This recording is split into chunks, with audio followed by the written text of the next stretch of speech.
Welcome to the next lesson, like-for-like products. When performing your product research, the tools and guidelines that we give you make the process faster and easier than ever. However, there's one important thing that you'll need to understand yourself because software tools and even Amazon sometimes have a difficult time understanding it. This concept is called like-for-like products, and let me show you why it's important. Now, the main reason why understanding like-for-like products is so vital is because our product selection process involves comparing multiple like-for-like products in order to determine whether or not a product is viable and meets our ASM criteria. Now, we also need to understand the concept of like-for-like products when doing supplier research as well, but I'll get to that at the end of this lesson. Now, at a very high level, like-for-like products are simply products that the same customer would buy for the same purpose. But let's dig a little deeper into exactly what that means. Like-for-like products should serve the same purpose and deliver the same or similar benefits. They should have comparable features and functionality. They should be similar in size and material. They should also come in similar quantities. They should serve the same customer demographic. And they should have the same perceived value. And one thing that's really important to understand is that while each of these criteria, if you read them, they're rather subjective, all the criteria must be met, not just one or a few of them. Now let's go through each of these in detail and also check out a few examples, because I don't know about you, but seeing some examples always help me more than anything. So the first criteria is that a like-for-like product should serve the same purpose and deliver the same or similar benefits. So here are 4 different brands of batteries. They're all D-size alkaline batteries, and these would all meet the criteria. They could all be used in the same flashlight or lantern or any other product that uses alkaline D batteries. So these meet the first criteria. But what if we replace one of them with this battery charger? It also has battery in the name, so who's to know? Maybe when doing our product research, this product might pop up when doing a search for batteries because it has battery in the title. Well, this definitely does not serve the same purpose. It's not a battery, so this product would not be considered a like-for-like product, but the other 3 would. Now, the next criteria is that like-for-like products must have comparable features and functionality. And let's go look again at these 4 different brands of D alkaline batteries that all meet the first criteria, but let's replace one of them again with a different type of D battery. Now, these are still D batteries, but if you'll notice, these are rechargeable. The other ones are alkaline batteries. They have it in their title. These are rechargeable. Therefore, if we were looking to source alkaline batteries and see if they meet our criteria, we would exclude these because these don't have the same type of functionality because, again, they're rechargeable. Next, like-for-like products should be similar in size and material. Let's go back to the same example again. These 4 different brands of D-size alkaline batteries that all meet the criteria. However, let's go ahead and replace one of these with these AAA batteries that are a different size. Because these batteries aren't D-size like the other 3, they're a completely different size and would go in different products altogether, these products would be excluded and not considered like-for-like. Next, like-for-like products must also come in similar quantities. Keep in mind we're saying similar, they don't have to be exact, and let me show you why. I'm switching it up a little bit, we're going to AA size batteries. If you notice here, the first 2 come in packs of 28 and 24, which are pretty close. There's a lot of batteries there.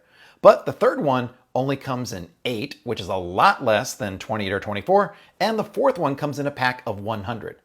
So if we're looking to source AA batteries that we wanted to private label them, make that our product, we could try to find batteries that come in exactly the quantity of 28 or 24. But the point is, as long as they're similar and close, if a customer looking to buy a lot of batteries would consider buying 24 or 28, those would match. But a customer is looking to buy 28 batteries probably wouldn't want to buy just 8 and probably wouldn't want to buy 100 as well.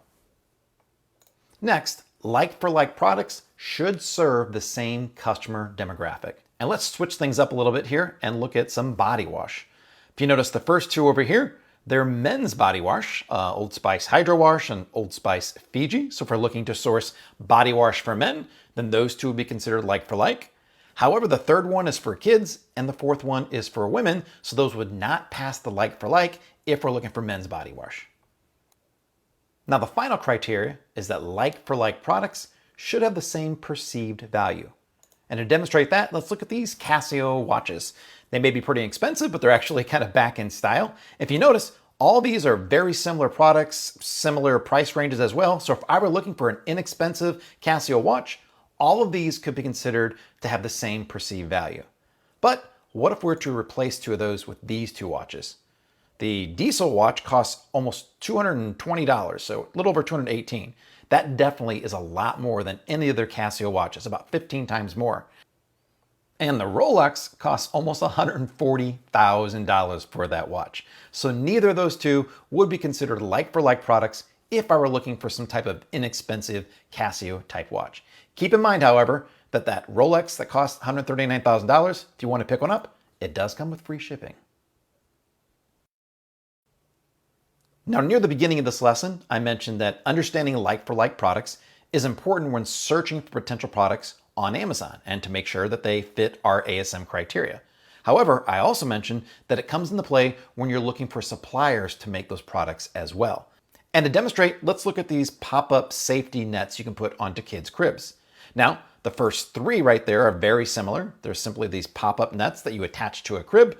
But the fourth one is a completely different kind. It's an entire little self-contained bed with a pillow and a net around it. So it's definitely not like those other products over there. So I would exclude that third one, and then I would consider the first three to be like for like.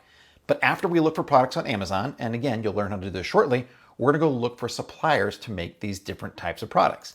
So if I were to go to Alibaba and do a search for crib netting, you'll notice that the first one I see there looks very similar to the products we're looking at. However, we need to look for like products when looking for suppliers as well.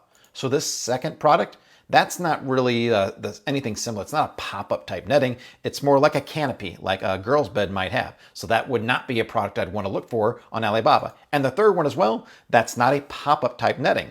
That is netting that simply wraps around a bed to keep mosquitoes out. So just keep in mind that like for like and understanding what it means is important when looking for products, determine if it meets our criteria, and it's also going to be important when we're looking for suppliers to make sure that we find the right products, the right suppliers, and compare pricing. So let's review exactly what like for like means. They must serve the same purpose and deliver the same or similar benefit, have comparable features and functionality, be similar in size and material, have similar quantities, serve the same customer demographic, and have the same perceived value.